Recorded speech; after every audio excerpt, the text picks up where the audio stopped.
Bueno, muchas gracias. Muchas gracias por la invitación a compartir con ustedes este espacio. No sabemos bien de qué disfrazarnos porque ya dimos clase del otro lado, o sea que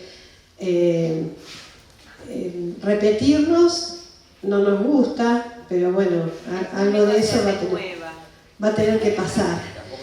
Es muy difícil porque, digamos, cuando hace tan poquito que dijiste algo, es muy difícil después volver desde cero cuando mismo. Esto de que trabajamos muy bien, bueno, qué sé yo, quedará cuenta de lo que ustedes puedan pensar. Estamos abiertos a las preguntas. Quería decir algo que me olvidé de decir en el encuentro anterior, y es que estamos muy contentos con esto que están haciendo. La facultad, la universidad, los que participamos de equipos, estamos muy contentos con que ustedes puedan estar acá hoy haciendo una diplomatura. Nos parece que es una apuesta de formación y política y pública muy importante, muy interesante. Así que, en principio, agradecerles este intento, el esfuerzo que están haciendo, cada uno de ustedes, porque eso como comunidad se inscribe en la posibilidad de ir de alguna manera mejorando las prácticas de todos y de todas y de todos, para pensar juntos, para debatir, para ponernos a preguntarnos sobre qué hacemos, cómo lo hacemos. O sea que es un espacio muy propicio, así que se los agradezco, le agradezco a quienes han organizado esto, que es una apuesta muy importante. Bueno, en principio yo quería hacer una introducción para tratar de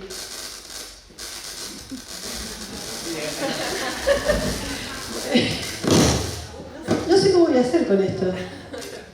No sé rapear. Después David, después recién. Claro, y encima con eso.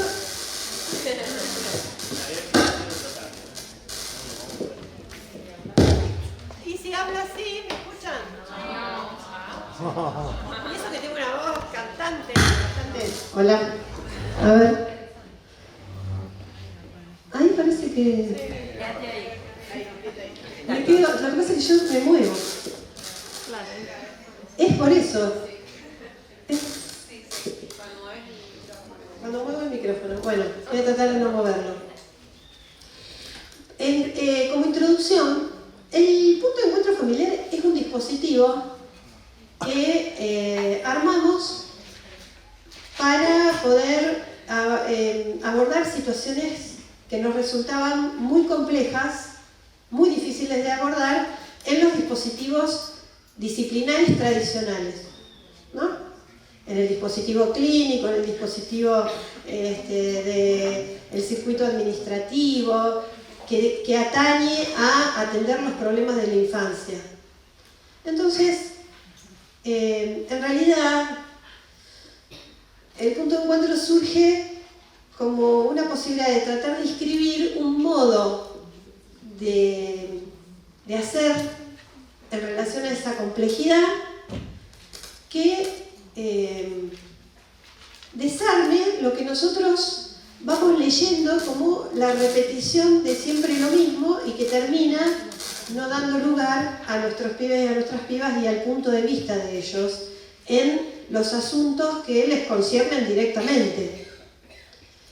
Detectado eso, entonces armamos, y también en función de los nuevos marcos legales, del nuevo Código Civil, del intento de introducir en los procesos la interdisciplina, la integralidad, que son principios de este marco de referencia que son las leyes de protección, pero también son principios de la atención primaria para la salud, por ejemplo, ¿no? La integralidad, la interdisciplina y la apelación a la comunidad son principios básicos de la democratización de las prácticas. de la participación activa de los concernidos en lo que les está ocurriendo y en la construcción de las respuestas. Haciéndonos de estos nuevos marcos, por ejemplo el marco procesal de familia empieza a hablar de interdisciplina, de abordaje integral.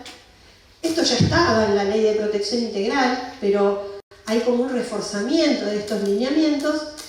Armamos un dispositivo entre muchos que está compuesto por psicólogos, abogados, había trabajadores sociales, en este momento no hay, docentes, musicoterapeutas. De los que estamos, 3 somos psicólogos. Es hegemónico lo de la psicología en nuestro dispositivo. Lo digo antes de que nos lo critiquen. Abro el paraguas antes de que llueva. Pero tenemos también abogados, musicoterapeutas y docentes. Y hay una musicoterapeuta que es la que intentaba acercarlos, que recién dijo que vinieran un poquitito más cerca. Bueno, yo en esta primera parte lo que quería, los chicos después van a tratar de explicar lo que hacemos. En esta primera parte quería ubicar algunos nudos problemáticos y la dimensión de esos nudos problemáticos que son los que nos llevaron a armar este dispositivo. Y quería tratar de explicármelo y construirlo con ustedes, porque en algún punto tiene que ver con las representaciones sociales y la construcción de la infancia, la construcción social de la infancia y de las instituciones que dan respuestas a lo que las infancias nos plantean como problemática. Entonces, en principio quería poder dialogar con ustedes acerca de qué se les ocurre cuando escuchan la palabra infancia. Lo primero que se les ocurra, lo que les viene a la cabeza. ¿Me ayudan a construir? Niños. Juego.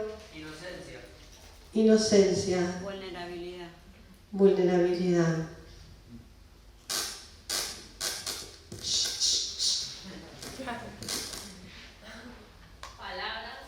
Palabras. Bullas. Palabras, silencios y abrazos. Risa. Ternura, risas. Alegría. Papá y mamá. ¿Alegría dijeron? Sí. Creatividad. Creatividad, libertad, Berrinches. berrinches. Enchastre. Ay, no escuché. Enchastre. Enchastre, Juguetes. Garabatos. inocencia, garabatos, juguetes, Desorden. desorden. Es muy amplio. Muy amplio. Muy amplio. Porque implica etapas distintas. No es lo mismo un deambulador o un bebé o alguien de 6 años o alguien de 8 o alguien de 10. Implica momentos importantes de la vida y muy distintos. Etapa de la vida sería en su variancia. Construcción. Ahí hay una diferencia entre niñeces e infancia, ¿no? Infancia como constructo social, histórico-social, distinto de las niñeces, y de cómo en algún momento determinado esa condición, esa construcción histórico-social se materializa en la vida de los niños, las niñas que conocemos. Por ahí esta intervención me parece que tiene que ver con esa diferenciación. Pero bueno, yo les preguntaba qué les evocaba infancia a ustedes. ¿Qué les viene a la cabeza cuando escuchan infancia? También en resonancia a la propia experiencia. Los cuidados de Despreocupación. Abuelos, cuidados, despreocupación, Buenos recuerdos. buenos recuerdos, Trabajo. trabajo, Aromas. nostalgia, aromas y dijeron algo más.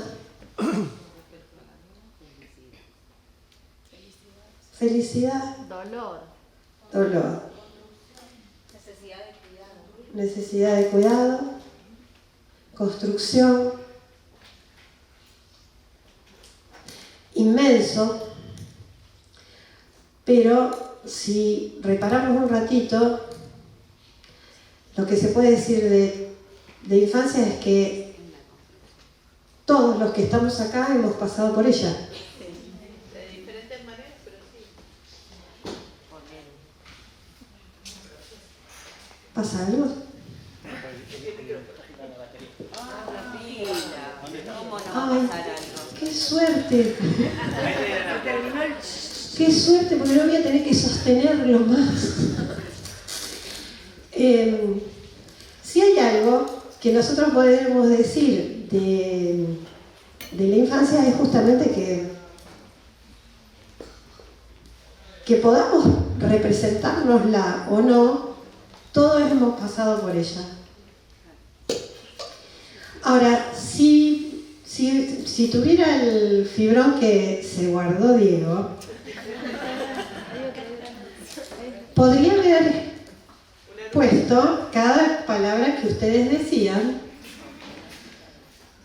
y podríamos incluso hacer una especie de jueguito sobre en qué paradigma cae cada una de las palabras, pensando en el paradigma que rigió, que fue eje de los debates en relación a este constructo sociohistórico que es la infancia, los debates académicos. Porque Philippe Ariès es el que dice que la infancia es una invención moderna y que tiene que ver con esto de la inocencia. Hay como una romantización predominante en las cosas que ustedes dicen acerca de la infancia. Hubo 2 o 3 nomás que dijeron dolor. Momento vivido también. Momento vivido, pero hay 2 o 3 que dijeron dolor, por ejemplo. O dolor, ¿qué más? Trabajo. Tíralo. Bueno, ¿ahora escuchan? Ay. Impresionante el cambio de... hay una suerte de romantización de la infancia y de hegemonía, de una representación de la infancia muy ligada a la infantil. No todo lo que brilla es oro. Soy yo, no es él. Una representación de la infancia como imperturbada, que es un modo de idealización de una etapa de la vida. Y si los psicoanalistas decimos que cuando hay idealización es porque algo se está tratando de no pensar. Y en los debates académicos esto parece como una discusión entre Philippe Ariès y un tal Marcel de Mauss, o de Mauss, que dice que la infancia es una pesadilla. Philippe Ariès dice que la infancia es un descubrimiento moderno, es la inocencia, la ingenuidad. Después termina reconociendo que la infancia siempre fue atacada, que hubo muchas condiciones que la dependencia del niño sufre como un ataque directamente a la representación del niño y la representación de la infancia. Pero aparece en nuestro recuerdo cierta romantización de la infancia y la pregunta es ¿por qué? Los psicoanalistas advertimos cuando hay algo tan idílico que lo que oculta es algo muy oscuro, muy doloroso. Y me parece que ubicar eso oscuro y doloroso es un primer despeje interesante para pensar cuáles son los obstáculos que tenemos como comunidad, como sociedad, como operadores, para poder materializar lo que nosotros creemos que tiene que ser la vida de los niños, las niñas y los adolescentes, que tiene que pasar, que se tiene que garantizar, incluso que lo enunciamos como derechos. Porque la pregunta sería, se materializa lo que nosotros denunciamos como derecho en la vida de nuestros niños. Esto que ustedes representan cuando dicen inocencia, juego, alegría, felicidad, papá y mamá, son condiciones que nosotros como comunidad gestamos en relación a nuestros niños, nuestros adolescentes. ¿Está pudiendo ser eso que dicen que es la infancia? No en la mayoría de los casos, depende. No en la mayoría de los casos. Y depende. Y no en todos los momentos. Entonces, podríamos decir que hay obstáculos. Bueno, esos obstáculos pueden ser de muchas dimensiones. Yo voy a tomar una sola dimensión en esta charla, que me parece que es la dimensión a la que da tratamiento el punto de encuentro familiar. Por lo menos da tratamiento prevalente, aunque me parece que roza otras dimensiones. Porque depende, quiere decir que en este problema de que la infancia no puede ser gozada en sus garantías, o que como sociedad, podemos darle vuelta al razonamiento, como sociedad, como comunidad, no estamos ofreciendo a nuestros niñas, niños y adolescentes las condiciones de infancia que suponemos tienen que tener, tenemos que pensar en qué es lo que hace que no funcione.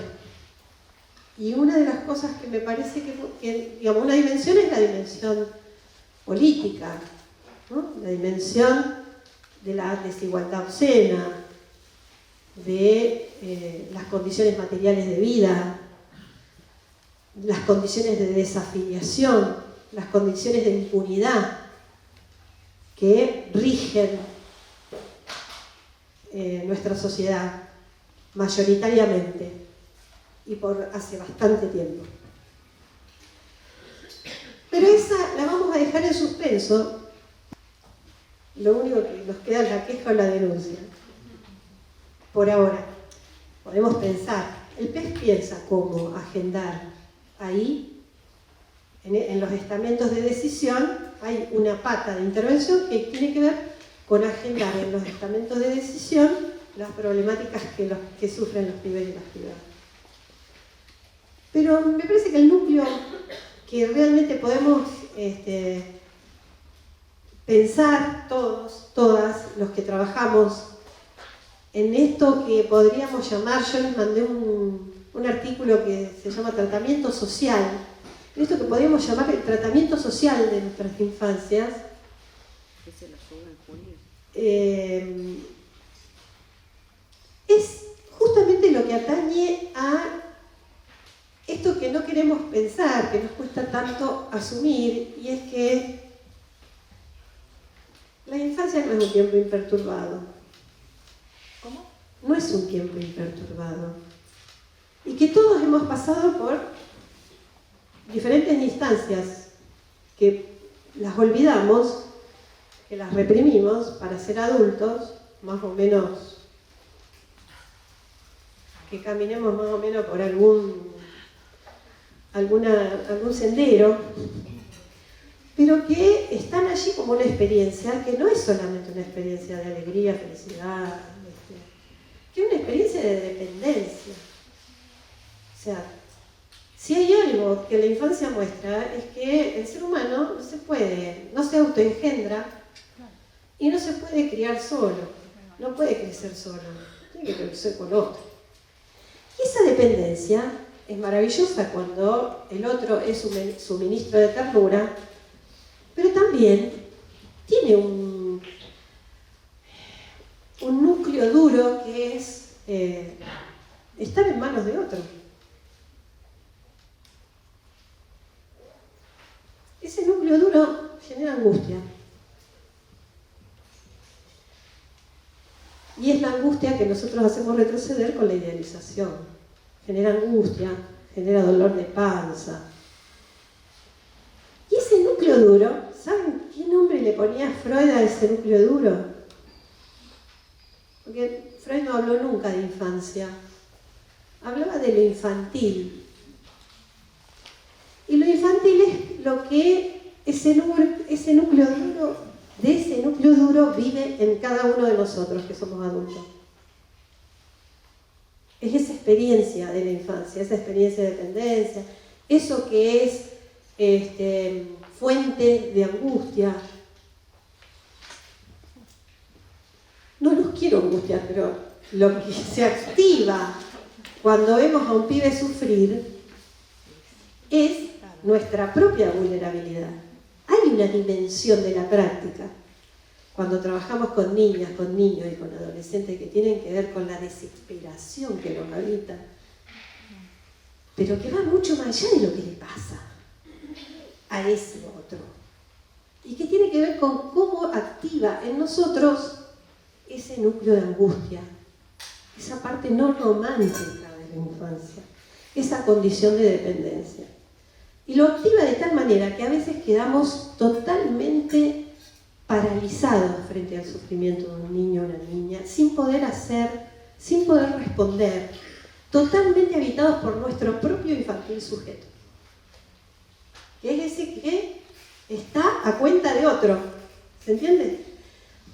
Una forma de quedar a cuenta de otro en una posición de infantil sujeto es esta de el Estado no responde, esto lo tiene que hacer niñez, esto lo tiene que hacer el juez, por favor que venga la maestra que dicen por favor que vengan los padres.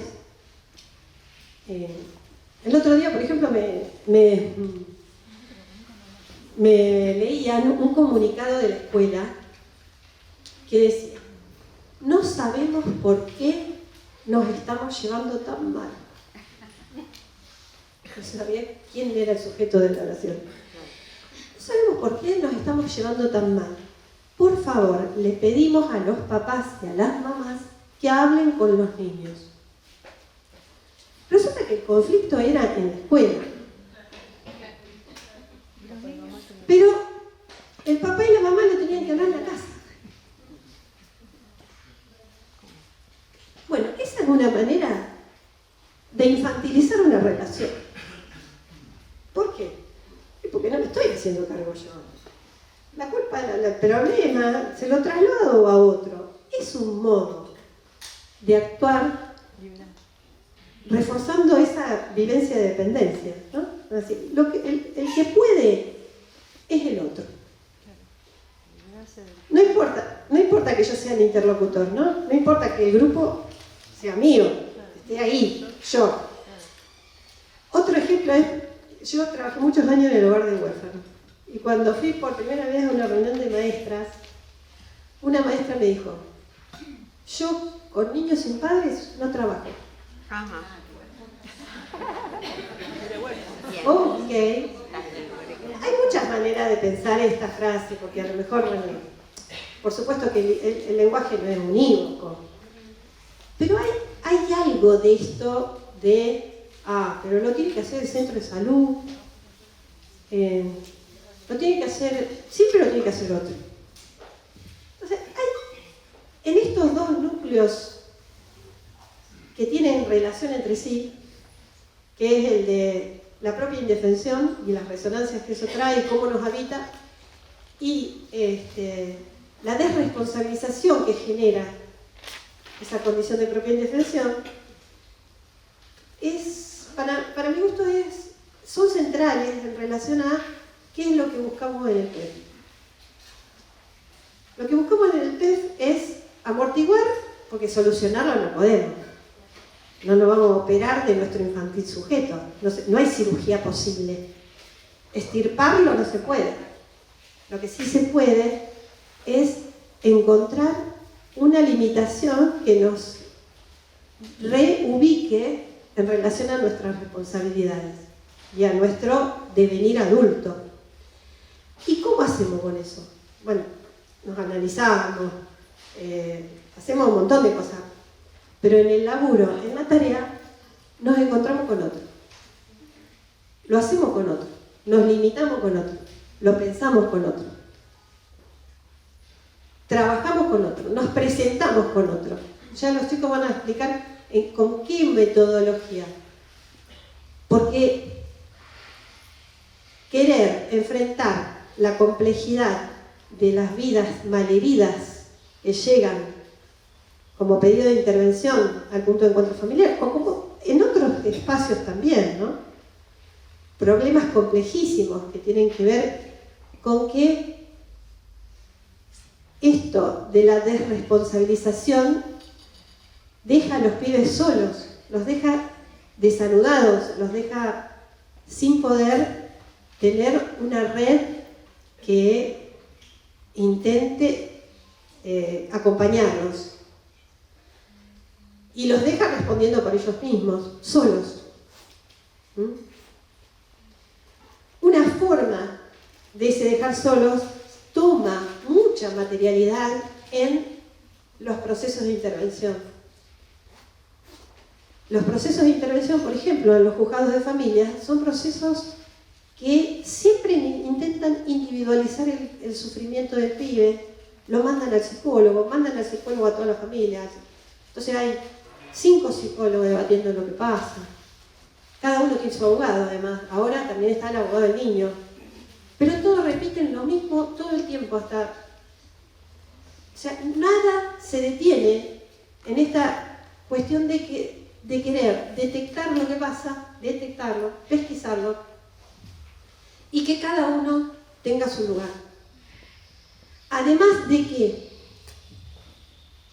aparece en ese circuito una especie de forma de desresponsabilización que tiene que ver con pensar que el problema lo va a solucionar siempre el otro. Por ejemplo, viene una piba que habla del abuso del que está siendo objeto en el colegio, en la escuela.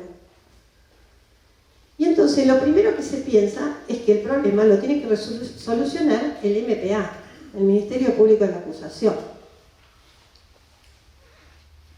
Que a lo mejor es una vía posible de tratamiento, pero no soluciona nada en general. Sabemos que la mayoría de las denuncias y de los juicios de abuso terminan, después de muchísimo tiempo, en casi nada. Nuestra sociedad, con un viso bastante punitivista, organiza nuestro pensamiento de tal manera que parece ser que siempre una jurisdicción tendría que responder por el problema.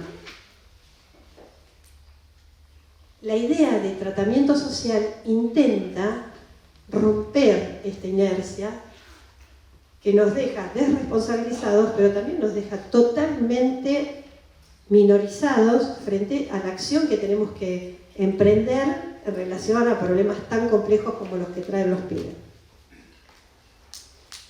Que una piba sea abusada no es un problema privado, es un problema público. Y es un problema en el que, como adultos, y en función de lo que pensamos que hay que garantizarle a los pibes y a las pibas para vivir su infancia, tenemos que abordar. No con la misma proporción de responsabilidad cada uno, pero sí con lo que nos atañe. Si la piba nos lo está contando a nosotros ya estamos involucrados en el problema. Somos interlocutores válidos. No podemos decirle, pará, espera, porque tengo que hablar con la trabajadora del centro de salud. O, espera, que tengo que hablar con la fiscal. No. Hay algo que es necesario armar como respuesta a ese sujeto y a su relación con su palabra y accionar en...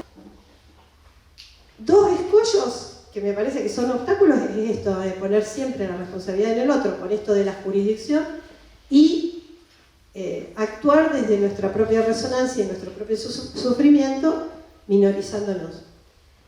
El PEF lo que intenta es dar tratamiento también a esto que detectamos como obstáculos, que es ¿qué tratamiento le damos? En principio, tomar como centro esta relación que tiene cada sujeto con su palabra y hacerla valer. Cuando el punto de vista de niños y niñas entra en los procesos de atención, las cosas cambian. A lo mejor tenemos que hacer muchísimas intervenciones para que ese punto de vista entre en juego.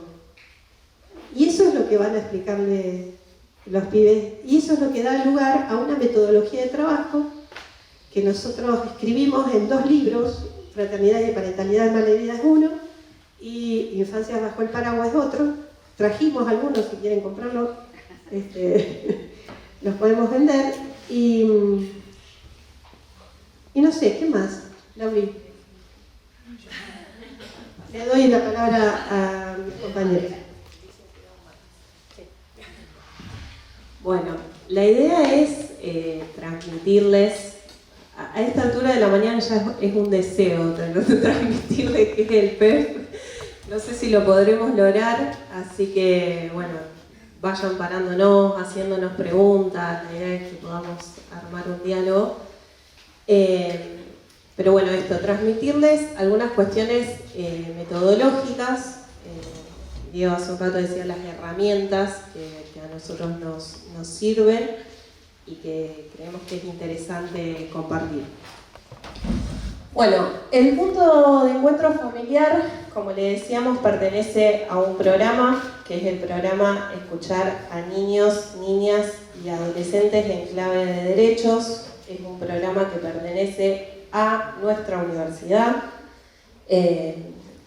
Pertenecemos a la Universidad Nacional de Rosario, ahí llegan los pedidos para el PEF. Este punto de encuentro familiar funciona a partir de los pedidos que nos llegan, ¿no? Esos pedidos pueden llegar desde distintas instituciones y desde distintos sectores, entiéndase servicio local de niñez, alguna institución que está trabajando alguna situación con un niño, niña o un joven. En la actualidad, la gran mayoría de situaciones con las que trabajamos es con los pedidos que nos llegan de los tribunales de familia de la ciudad de Rosario, no únicamente de acá, también de otras zonas. Sí es la mayoría de casos que estamos trabajando ahora, pero aclaro que no es el único abordaje que realiza el PEF, ¿no? Lo que quiero transmitir es simplemente a modo de ejemplo para transmitir una metodología, pero no se cierra únicamente a ese tipo de intervención. Tomando estas situaciones, hay un pedido que nos llega de ese juzgado que puede ser a partir del pedido de un juez, puede ser también idea de una presentación de las partes que se dé lugar. Y me quedaba pensando en función de lo que hablábamos antes, que también el pedido de nuestra intervención aparece cuando un operador se angustia. Esto que decía Silvia antes, ¿no? Cuando llega un momento en donde la situación no pareciera no ir para ningún lado, por lo general es cuando nos llaman, ¿no? Y son situaciones que tienen muchísimo tiempo también en lo judicial. A veces son casos que hace 6, 7 años que están atravesando un montón de instancias, de intervenciones y demás. Y hay gente que llega muy cansada también a nuestro dispositivo. No sé si más anotado. Ok. En relación por ahí a los modos en cómo trabajamos, una vez que llega ese pedido, nosotros salimos a asistir a una audiencia técnica, también va una parte del equipo, tenemos algunos pasos, por así decir, que tienen que ver con el consentimiento informado a la intervención, que firman las partes, y empezamos una primera etapa de trabajo que para nosotros es inicial, que llamamos estudio del caso. Esa primera parte de la intervención, nosotros lo que solemos hacer es leer el expediente y tener entrevistas con los concernidos. En esa lectura de expediente ubicamos puntos que consideramos claves para nosotros, que es si se ha producido alguna escucha a ese niño o a esa niña, quién la realizó, si tuvo un espacio terapéutico previo, todos esos momentos en los que el pibe ha podido decir algo. Y en esas primeras entrevistas vamos también tratando de ubicar quiénes son las referencias para ese pibe o esa piba, ¿no? No es que solo entrevistamos a los progenitores. Muchas veces las entrevistas son a abuelo, tío, niñera. También nos hemos acercado a escuelas, hemos hablado con profesionales que han intervenido anteriormente. Vamos armando como una especie de mapeo, ¿no? de esa red de crianzas y de cuidados, ¿no? con la que cuenta cada uno de esos pibes. Y en eso nosotros trabajamos de a dos. Siempre todas esas entrevistas, esos encuentros que nosotros armemos, tanto en el trabajo como adultos como con niños, es siempre de a dos. Somos una dupla, que esa dupla va cambiando entre todos los integrantes del equipo, como decía, de distintas profesiones.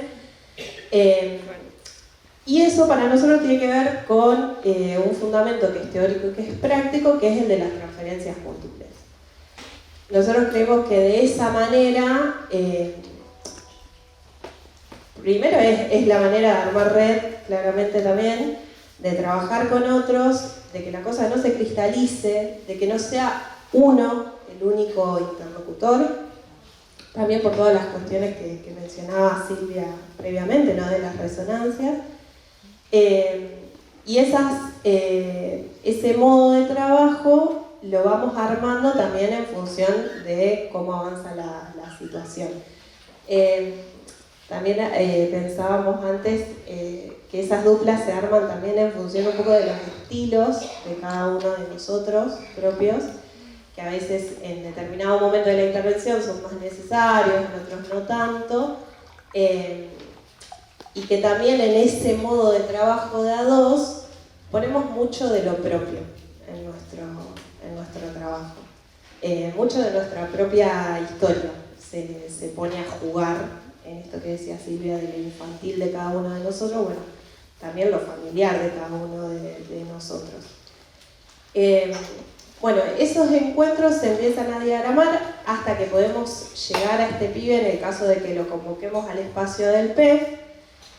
Hay toda una planificación y un armado de esa invitación que está pensada en función de qué le vamos a ofertar a ese niño o a esa niña que va a venir al dispositivo. Por eso todas esas primeras entrevistas que nosotros hacemos con sus progenitores, con sus adultos de referencia, vamos tratando de ubicar, bueno, cuáles son sus intereses, qué le gusta hacer, a qué le gusta jugar. Muchas veces esos encuentros con pibes, nosotros contamos con un espacio, también tenemos un espacio con la facultad, pero muchas veces usamos espacios de infancia de la ciudad. Hemos ido a bibliotecas, hemos realizado encuentros en museos, nos hemos encontrado en la plaza, ¿no?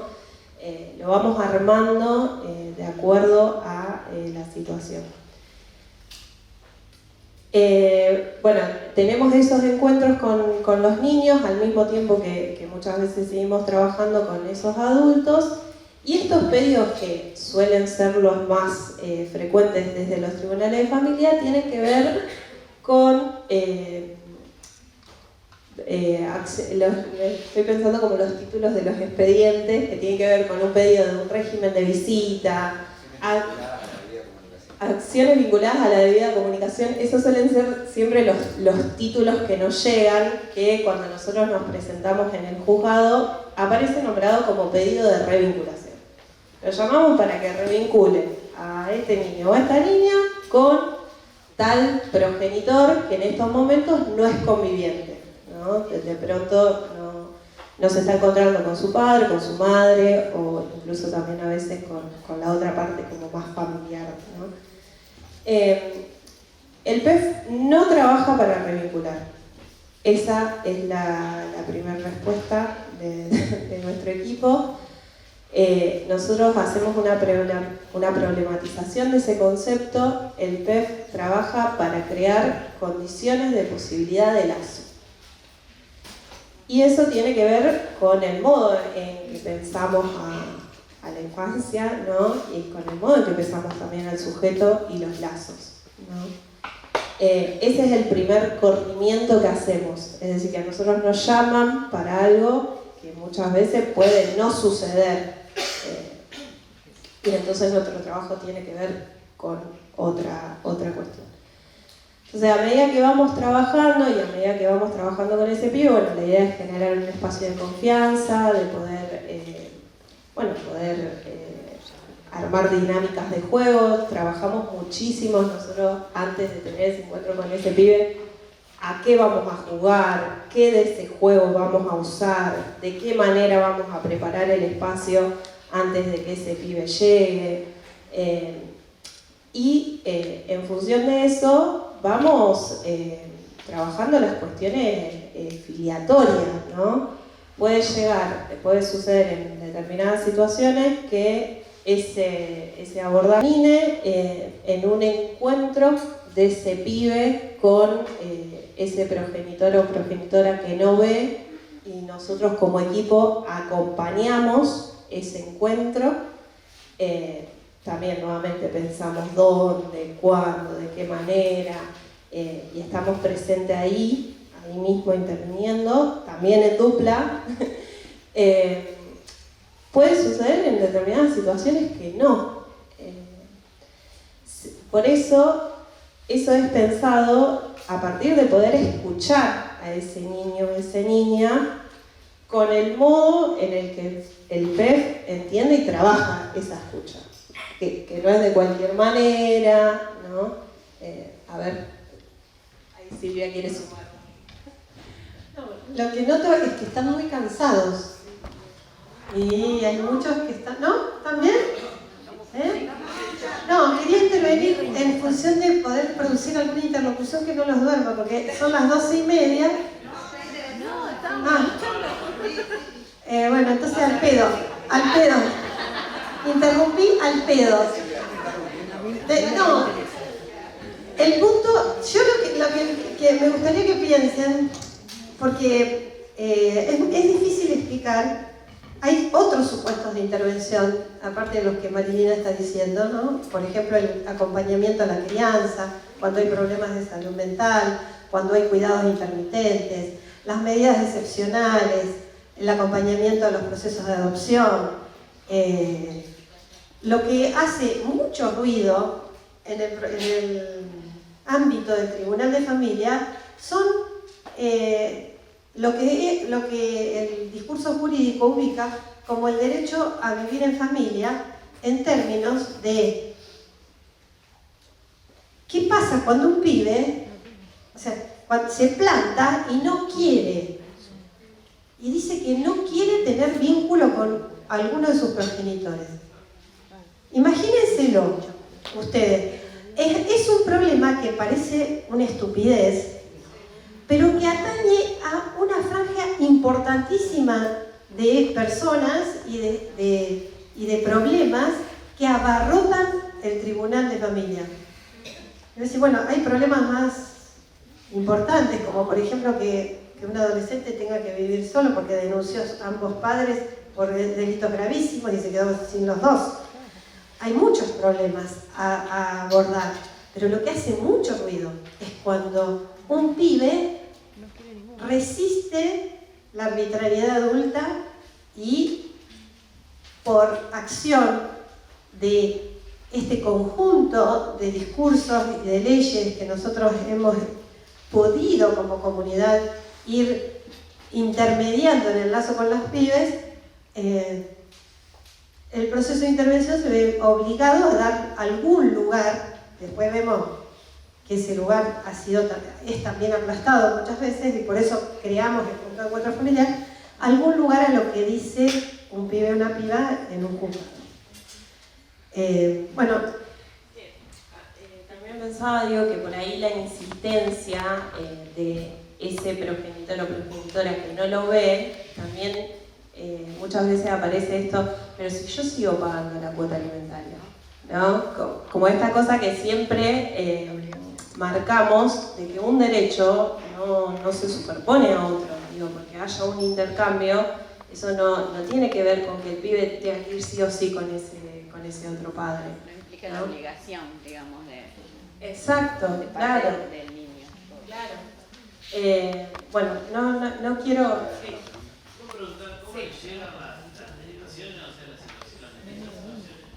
Sí, esto que decíamos, los pedidos de intervención pueden llegar desde los tribunales de familia, que puede ser a pedido del juez, ¿no? Porque conoce el dispositivo, porque nos conoce, porque ha trabajado con nosotros antes. Puede ser una propuesta de una de las partes. Muchas veces los abogados también nos conocen y dicen, bueno, propongamos este espacio, porque bueno, no hay posibilidades. También digo, el tribunal cuenta con un espacio, un equipo interdisciplinario que muchas veces no tiene disponibilidad para tomar estos casos. Y entonces quedan en tiempo de espera y demás, porque realmente, como dice Silvia, son muchísimas las situaciones donde esto sucede. Entonces se convoca a un equipo externo, ¿no? También por vinculación de pedido desde el servicio local, claro, las distintas autoridades de aplicación que nos hacen llegar ese pedido al equipo. Sí, donde generalmente son situaciones que pasan por distintas intervenciones previas hasta que, digamos, son fallidas si se quiere. Entonces, recién ahí es donde llega al punto de encuentro familiar el pedido de intervención, ¿no? Uno de los trabajos es reconstruir las diferentes intervenciones que hicieron las otras instituciones para no revulnerabilizar, para no escuchar de nuevo lo mismo no hacer de nuevo lo mismo que se hizo. Digo, la historia de esta situación que llega al PEP tiene que ver con esas distintas intervenciones que se fueron haciendo desde distintos estamentos. ¿Seguimos? Bueno, tomo la palabra yo y avanzamos, aceleramos un poco. Bueno, lo que yo quería nombrar, yo me había traído algo escrito, que ahora lo voy a puntuar, pero se me ocurrió en la otra clase hacer algo que me sirvió a mí como para ordenar un poco qué es el punto de encuentro familiar y qué puede no serlo. Y se me ocurrió antes, escuchándola a Marilina y a Silvia, ¿no? Tomando la cuestión del punto de encuentro familiar, tratar de ubicar el nombre nuestro por lo que es y por lo que no nombra también, en todo caso, ¿no? Lo primero que se me ocurrió es interrogar esta palabra, punto, ¿no? ¿Por qué punto? Si escuchando lo que decía Silvia, lo que decía Marilina, podemos pensarlo también como red, ¿no? Que es lo que intentamos armar de alguna manera, es lo que intentamos conformar. El punto también puede ser parte de una red, bueno, pero me sirvió interrogar esa palabra para poder pensar un poco nuestra institución. Y la otra palabra que a mí se me ocurría, podemos tirar otras también. Puede ser pausa. Pausa. Punto aparte. Pausa. Laura, ¿qué se te ocurre? Que es nuestra musicoterapeuta amiga. Antes se me ocurrió niño. Niño. Y ahora se me ocurre. Espera que. Pero tiene que reemplazar punto. No importa, niño. Pero vos podés hacer lo que quieras, Laura, ¿cómo es? Bueno, niño, está bien. Te está poniendo los puntos sobre la isla. Sí, los musicoterapeutas son así, ¿viste? Claro. Silencio se me ocurrió ahora. Silencio, bueno, silencio. No le sigo preguntando porque si no se me dice cualquier cosa. Espacio. No quiere silenciar la Sí, yo, claro, El colmo de la musicoterapia. terrible. Sí. Bueno, la otra palabra que aparecía, y ella no sé si implica tantas vueltas, es la palabra encuentro, ¿no? El chiste que hemos hecho varias veces, un chiste que dice mucho, es que en verdad encuentro podríamos llamarlo desencuentro, ¿no? Porque, primero, que nos llaman para perdón, no puedo hablar y escribir al mismo tiempo, desencuentro. Nos llaman para pedir una revinculación y nosotros a veces lo que terminamos proponiendo es que no hay revinculación al modo en el que lo proponen, ¿no? En todo caso, ver cómo trabajar esa posición de ese niño o niña frente al progenitor no conviviente. Entonces aparece la cuestión del desencuentro, que es dificilísimo de sostener, sobre todo para los adultos. Y en todo caso, nuestro lugar es poder pensar qué hacer con ese desencuentro, con el que llega la situación llegan con una ilusión de que ese desencuentro pase a ser encuentro, y en verdad lo que nosotros terminamos proponiendo muchas veces, otras veces hay encuentro, ojo, es que acompañar el desencuentro, digo, darle una manera para no llevarlo a la idea de la revinculación. Nosotros hacemos un montón de hincapié en eso y parece que nos piden revinculación y nosotros todo el tiempo decimos no hay revinculación. Bueno, no es así. Lo que pasa es que son las situaciones más complejas, ¿no?, a trabajar, que es desarmar la literalidad del pedido, ¿no?, que nos llega. Cuando nosotros empezamos a escuchar y decimos no vamos a repetir exactamente. Por algo insisten. ¿Cómo? Por algo insisten. Por en algo la vinculación. exactamente. Algo saben de que no se puede. Exactamente. Pero tampoco se lo puede dejar como, bueno, no se da la revinculación. No es ese nuestro trabajo, sino poder desarmar ese pedido para poder construir otra cosa. Nosotros lo que decimos es crear condiciones de posibilidad. Exactamente. Ya sea para que un no tenga la función de un no, que es la reserva que necesita alguien para no depender y no quedar en posición de vulnerabilidad de nosotros, como para la condición del lazo, ¿no? Que no es un imperativo. Si el lazo justamente es algo que sucede, no que se tenga que se esté obligado a hacer. Y muchas veces esta cuestión de que del derecho de los pibes a vivir en familia sirve como argumento para obligarlos a relacionarse con alguien que no tiene ningún interés ni ganas, y además que la mayoría de las veces ha atentado contra su condición. Un encuentro a mí se me imagina una paridad. Si no hay paridad hay atropello en un buen encuentro. Totalmente. Ahora, lo que nosotros encontramos en el encuentro es que cuando empezamos a hacer las entrevistas con los adultos, descubrimos que en ese conflicto, en esa batalla sangrienta en la que el pibe está como rehén muchas veces, como objeto de disputa, tironeado, o como quien va a solucionar lo que entre ellos no se puede solucionar, hay un encuentro. Y ese encuentro tiene que ver con el menoscabo del punto de vista y del lugar del pibe. ¿Se entiende lo que quiero decir? En eso se sostiene. Y se sostiene hasta judicialmente ese menoscabo. O sea, lo sostienen también los operadores judiciales. Y nosotros ahí estamos para punto, aparte. Punto Ahí sí va. aparte. No vamos a cambiar. No hablamos de lo que La son. quiero poner bien, chicos. No hablamos de lo que son los retrabajos, que No, eso no, es no. un punto aparte también, ¿no? Sigo con lo que quería nombrar para pasar, porque después no nos da tiempo a hablar de lo que queremos hablar. Pero está la palabra familiar, ¿no?, que yo lo marcaba como una pregunta importante en relación a lo filiatorio. Antes puse vincular, no sé si estoy tan de acuerdo con la palabra vincular, pero no como ahora. ¿Alguna otra palabra que pueda interrogar lo familiar? Porque es una palabra muy idealizada también. Vos hablabas antes. Siniestro. Lo siniestro, me encanta. Bueno, ya que vamos a... Hay que blanquear, hay que blanquear. Claro. Vínculo también. Dale, le ponemos vínculo también. La novela personal. Como contención. Referencial. Y a los psicoanalistas que nos gusta mucho jugar con las palabras, Sí. ¿vieron? Por eso este señor está haciendo lo que está haciendo. Me encanta escribir en pizarrón, sobre todo la empresa para escribir en pizarrón. Claro, ¿ustedes creen Sección de terapia está para hablar con haciendo. ustedes? No, está haciendo terapia. Es solo, claro, es solo para regocijarse en el juego de las palabras. Nosotros somos así.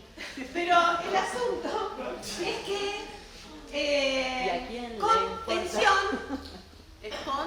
es con tensión. Estuve bien. Contención es con. Contención es con S. Contención es con. No, ese está bien. El que ella dice Ahora me. el de ella, el que ella No, o se sea, paga con eso. no puedo hacer esto. Ortografía, loco. Bueno, no estamos yendo de tema, pero tampoco es asociación libre. Disculpen, porque La no. analista escucha, por eso. Claro. Bueno, ¿a dónde iba? No me sé. acuerdo. Es psicoanalista. Es cierto, bueno. Dejamos acá. No. Perdón. Bueno, después podemos armar nombres con esto, ¿no? Pausa de desencuentro siniestro. ¿No? Entonces, ahí pueden ir armando. Esa está siniestro es un gran aporte.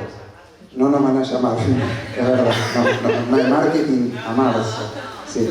Bueno, pero red de encuentro referencial ahí está bien. No te van a llamar a juzgado porque no van a la competencia. Sí. Para siniestro hay uno solo. Bueno, ese era un poco para enlazar la cuestión de... capaz que compliqué un poco sobre qué hacemos y qué trabajamos, ¿no? Pero a mí me sirve para desarmar y en todo caso volver a partir de esto que llamamos, que es nuestro dispositivo, que es punto de encuentro familiar, ¿no? Dentro de las idealizaciones y desidealizaciones con las que trabajamos. Pero ahora, específicamente en relación a lo que nos convocaba hoy, quería marcar tres núcleos, para decirlo de algún modo. Uno es una primera pregunta que yo escribí ayer, mientras pensaba acá para hoy. Y es, ¿qué relación se establece entre la escucha y el acompañamiento? Digo, es una diplomatura que tiene que ver específicamente con el acompañamiento. Y cuando apareció esta propuesta de participar acá, yo pensaba que lo que hacemos nosotros básicamente es un acompañamiento, ¿no? En equipo, que tiene que ver con una situación específica, pero que tiene que ver con un acompañamiento. Y la escucha, que no es cualquier cosa, Silvia antes contó un poco más la diferencia entre oír y escuchar, estaba muy bueno lo que decía, podemos ir agregando. La escucha es un modo de acompañar, no cualquier escucha genera un acompañamiento, podríamos decir. Seguramente ya algo deben haber hablado de esto en otras circunstancias, ¿no? Pero voy a marcar dentro de este núcleo, que es qué relación se establece entre la escucha y el acompañamiento, unos ítems que yo pude ir anotando rápidamente y de manera arbitraria en relación a nuestra práctica, que me gustaba poder transmitirles y en todo caso poder trabajarlo. Un primer punto es cuando estamos trabajando con un niño, niña o adolescente, es no repreguntar las primeras entrevistas, ¿no? O todas. No repreguntar cerrando el modo del por qué, que es una tentación a veces, ¿no? Cuando un niño trae algo, una situación súper problemática, tratar de interrogar como si fuera un interrogatorio, justamente, ¿no? Y lo primero que hay que... Me parece una pavada, ¿verdad? Y creo que no lo es, si uno no está atento a eso. Y es no repreguntar cerrando el modo del por qué, sino intentar abrir el relato que trae el niño o niña sin buscar ninguna linealidad predeterminada. Solo generar las condiciones necesarias para que el niño o niña se sienta escuchado. Nosotros recibimos a un niño habiendo escuchado a los progenitores, abuelas, hablando quizás con la escuela, habiendo leído un expediente judicial que es todo un trabajo, y después recién ahí escuchamos al niño. Es muy difícil poder sostener, pero hay que poder lograr hacerlo, sostener una posición de abstinencia frente a todo lo que uno sabe, ¿no? Todo lo que uno leyó, para poder darle lugar a lo que dice y no encasillarlo necesariamente en todo eso que uno fue armando. Bueno, muchas veces es uno del equipo que lee, siempre, es uno el que lee el expediente, otro el que trabaja con la progenitora, otro progenitor, otro niño. Digo, después en el retrabajo podemos charlar sobre la situación y armarla, pero todos estamos al tanto de lo que va pasando. Otro punto, era interesarnos por la dirección de lo que cuenta y no circunscribirlo a lo que lo trajo a este espacio. De alguna manera es lo que yo estaba mencionando, ¿no? Un niño viene y viene a hablar de cualquier cosa, y nosotros vamos a escuchar cualquier cosa. Nunca es del todo cualquier cosa, pero sí, de alguna manera, poder poner una pausa a lo que veníamos pensando en relación a la situación. Otra cosa que nombró Marilina es ser siempre más de un integrante por equipo para aliviar la transferencia, el diálogo y la mirada, ¿no? Lo que Marilina nombraba como transferencias múltiples, ¿sí? Una de las... y el otro punto es generar conversaciones cruzadas pertinentes, tiene que ver con el punto anterior, ¿no? Y esto supone dar un descanso al niño o niña, dando continuidad a la charla, pero entre los integrantes del equipo, ¿no? Donde el niño o niña pueda por momentos correrse y volver a incluirse en la conversación.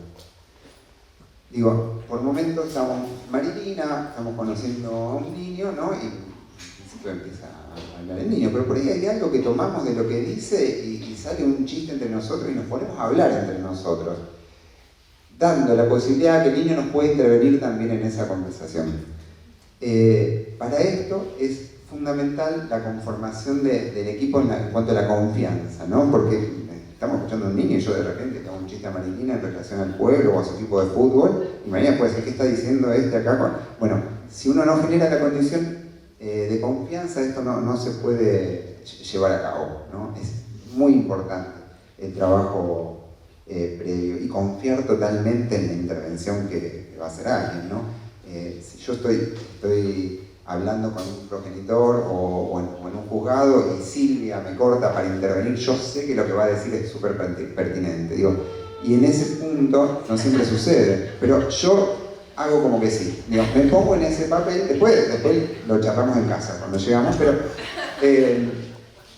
en ese momento yo confío totalmente en lo que va a decir, digo, esto es lo que tiene que... Yo fui reconstruyendo de alguna manera para poder transmitirle cuestiones que son simples pero fundamentales a la hora del trabajo. Otro punto. Son muy distintas de lo tradicional y de las escuchas en las que viene ese niño. ¿Silvia? Quiero decir algo. Bueno, está bien, rápido. Es mentira, está demostrado porque recién le negaron la posibilidad de darle la razón. En acto. Está filmado. O sea, está no filmado. resiste el chivo. Hay pruebas de esto que dice. No es verdad. Me parece que tiene que ver con un requerimiento ético, lo que está diciendo Diego. Y es que todos estamos advertidos, justamente por eso estamos en este campo de trabajo y estamos intentando lo que estamos intentando, que es que la transferencia, la interlocución, el lazo, siempre es un campo de poder. Entonces, que eso tiene que estar acotado, ¿no? Y eso también se cede, ¿no? en este intercambio del que está hablando Diego. Y lo otro que yo quería decir en relación a la escucha, que él dice que aclaré en la otra reunión, y es que muchas veces las palabras de los niños en estos procesos, en los procesos que le conciernen, son usadas para intereses que le son ajenos al niño. ¿Sí? Son manipuladas esas palabras y cobran un sentido pleno, literal, cuando todos sabemos que el estatuto de la palabra, no solo en la infancia, sino siempre, no puede ser lo que es. No es identitario el estatuto de la palabra. Sin embargo, los procesos lo colocan en ese lugar, dejándolo al pibe totalmente anclado a lo que dice y apresado en eso que dice, sin ninguna condición de posibilidad de hacer algo con eso o de jugar con eso. Como contracara de esto que estoy diciendo, y parece que estoy contradiciéndome, muchas veces lo que sucede es que un pibe dice cosas muy tremendas, denuncia inclusive cosas muy tremendas, y eso no tiene consecuencias de ningún lado. Y eso también es terrible. Yo les ponía el ejemplo de que había estado peleando el viernes fue ayer a la mañana, a las 6 de la mañana, peleándome con la gente de la Defensoría de Niños, Niñas y Adolescentes a raíz de una percepción equívoca. Yo planteaba que no se estaban tomando las decisiones institucionales que se tenían que tomar para darle un mensaje de alivio a la piba que yo estoy atendiendo. Y la persona que estaba dialogando conmigo me decía, no, Silvia, no te equivoqué, es amiga además, ¿no? No te equivoqué, se la escuchó. Se la escuchó esta vez, se la escuchó otra vez, hay una denuncia en el Ministerio de la Acusación. Sí, pero no tiene consecuencia para la piba esa escucha. No hay una detención del proceso de sufrimiento, de padecimiento, de estar en el lugar de objeto de arbitrariedad de esos que la agredieron. Y si entonces, ¿de qué escucha estamos hablando?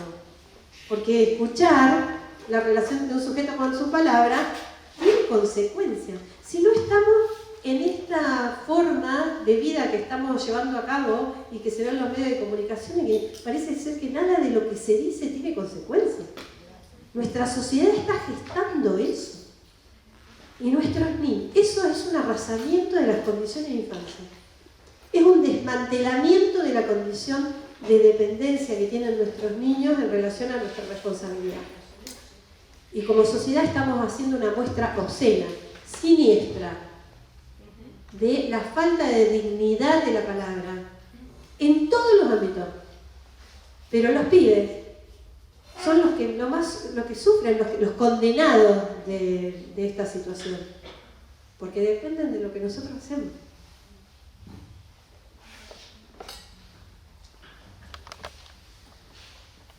Bueno, Julián, a las 13 tenemos que... Bueno, voy a nombrar entonces los dos ítems que quedan nomás y charlamos un ratito. Que el otro, repaso, el primero era... ¿Dónde está el otro? El primero era qué relación se establece entre la escucha y el acompañamiento. Y el otro, que no voy a desarrollar, es la escucha o determinada escucha como modo de intervención. Lo decía Silvia también. Y el otro punto es cómo dar lugar a la palabra de niño, niña y adolescente sin dejarlo anclado en su decir. También, Silvia, algo nombró. Pero bueno, los voy a dejar así como abiertos para que podamos hablar un ratito en los minutos que quedan. Perdón, ¿me puedes repetir? ¿Qué cosa? Yo es totalmente arbitrario eso, pero si los quieren notar. ¿Qué relación se establece entre la escucha y el acompañamiento? Es el que pude llegar a decir algo.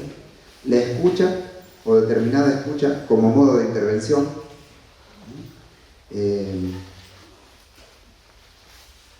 ¿Cómo dar la palabra? Y el otro, cómo dar lugar a la palabra, excelente. Cómo dar lugar a la palabra del niño, niña o adolescente sin dejarlo anclado en su decir. ¿Sí? Bueno, nada. Preguntas. No, bueno, si puedo preguntar, que no sé bien cómo formular la pregunta, pero yo quisiera saber cómo termina esto, el paso de esa persona por su equipo. ¿Ustedes son llamados o buscados por determinado sector? Bien, no sé cómo formular la pregunta, pero ¿cómo termina eso? ¿Son escuchados? Porque vos dijiste ayer estuve peleando.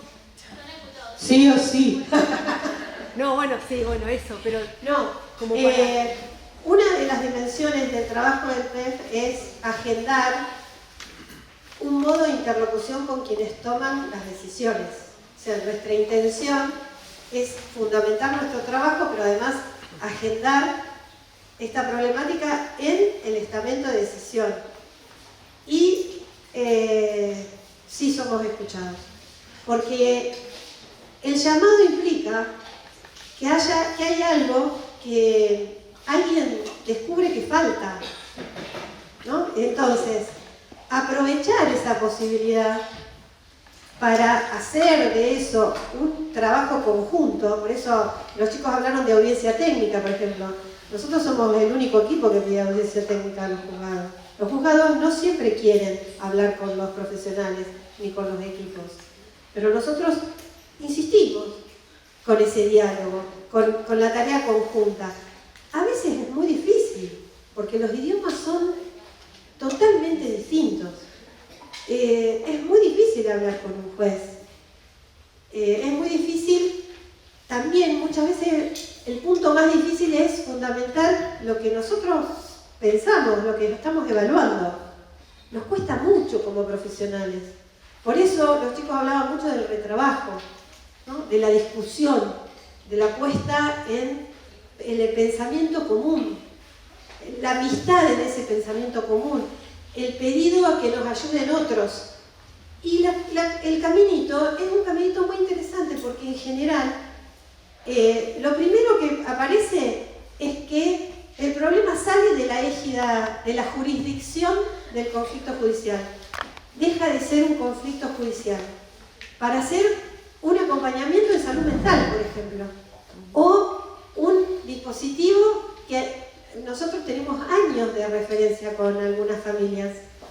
que nos llaman o que seguimos atendiendo en relación, por ejemplo, a la comunicación de una piba con un progenitor que ha ejercido violencia, que tiene muchos problemas de salud mental y que su única manera de comunicarse es con nuestro acompañamiento, porque si no, no tendría ninguna posibilidad de preguntarle nada a ese señor.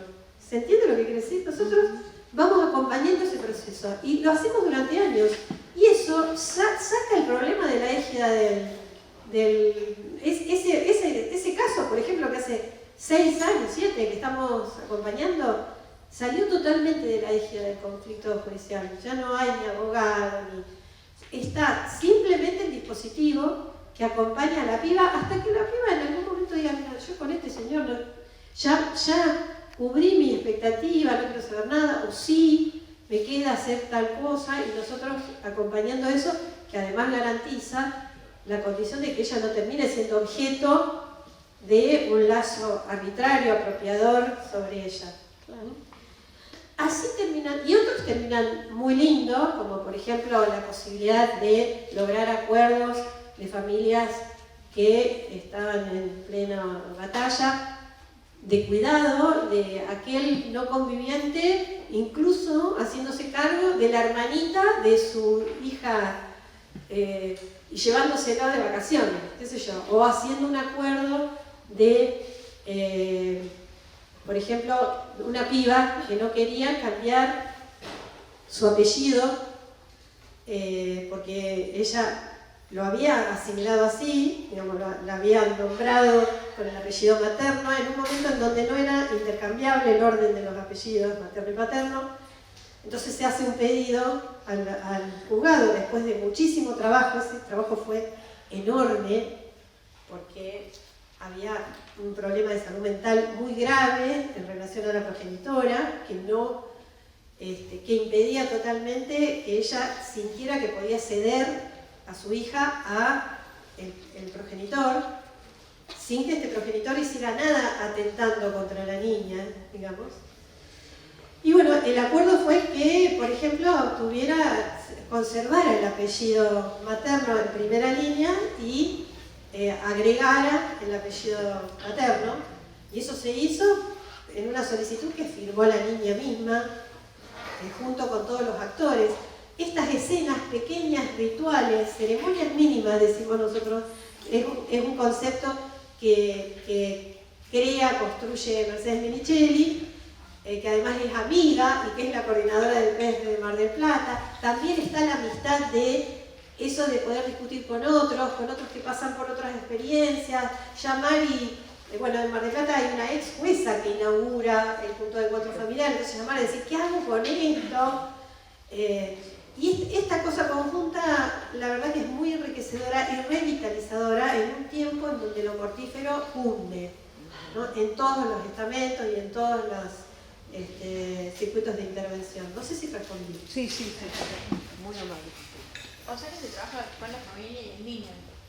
Con la familia, con el niño, con las instituciones, haciendo escenas donde participa la escuela. A veces la escuela tiene una burocracia que todos siempre discutimos, ¿no? Interpelamos. Y sin embargo es una apoyatura a veces muy importante para una escena en donde se habilite la intervención de todos los concernidos. O sea, las actas de las docentes a mí me sirven un montón, pero siempre y cuando estén todos, no sea un pacto entre profesionales, entre los que sabemos. Tiene que incluirse la voz del concernido. Entonces yo, por ejemplo, no voy a ninguna reunión, a ninguna escuela, si no voy con los padres y con el PIDE. ¿Estamos todos o no está nadie? Yo, especialista de qué, en representación de qué cosa voy a ir yo sola. Silvia, perdón, te interrumpí. Pensaba en este momento en una judicialización, o en este caso que vos contabas. Digo, cuando aparece el niño en escena, porque bueno, los niños son llevados porque sus padres tienen un problema entre ellos y el niño está ahí como punto en juego. Digo, la posibilidad de poder preguntarle al niño si él sabe por qué está acá, ¿no? Siempre aparece bien esa pregunta. ¿por qué sos traído acá? Porque en realidad sos traído acá, no viniste vos a pedir que el juzgado te ampare o te solucione. ¿Sabés por qué estás acá? Y creo que empezar a escuchar eso también es organizador del relato, ¿no? O por qué la tensión corporal, aunque no tenga palabras, porque me imagino que va de juzgado en juzgado con dos profesionales que los ves por primera vez, que todo lo y ya su infancia es distinta. Está interferida. Está interferida, intervenida y mediatizada por todos, cuando a lo mejor lo que había que hacer era abrazar, digamos, alojar de otra manera. Pero bueno, esta es su infancia, ¿no? Que él pueda decir si sabe por qué está ahí, o qué quiere hacer con esto, si quiere estar ahí. Y esto que ustedes decían, bueno, escuchar, ahí eso para mí es grosso. Me sirve un montón. Bueno, terminamos. Me sirve un montón lo que decís, porque esta ceremonia mínima de poder incluir al otro es la apertura de una dimensión dialógica. Yo no entiendo diálogo que no sea intentando saber qué es lo que está pensando ese otro traído, ¿se entiende? Objeto de la acción de otro. Entonces, es un ritual, una ceremonia mínima que inaugura el diálogo. Esto de, ¿sabés por qué estás acá? Bueno, ¿ustedes saben por qué están acá? Sabemos por qué nos estamos quedando. Les agradezco mucho.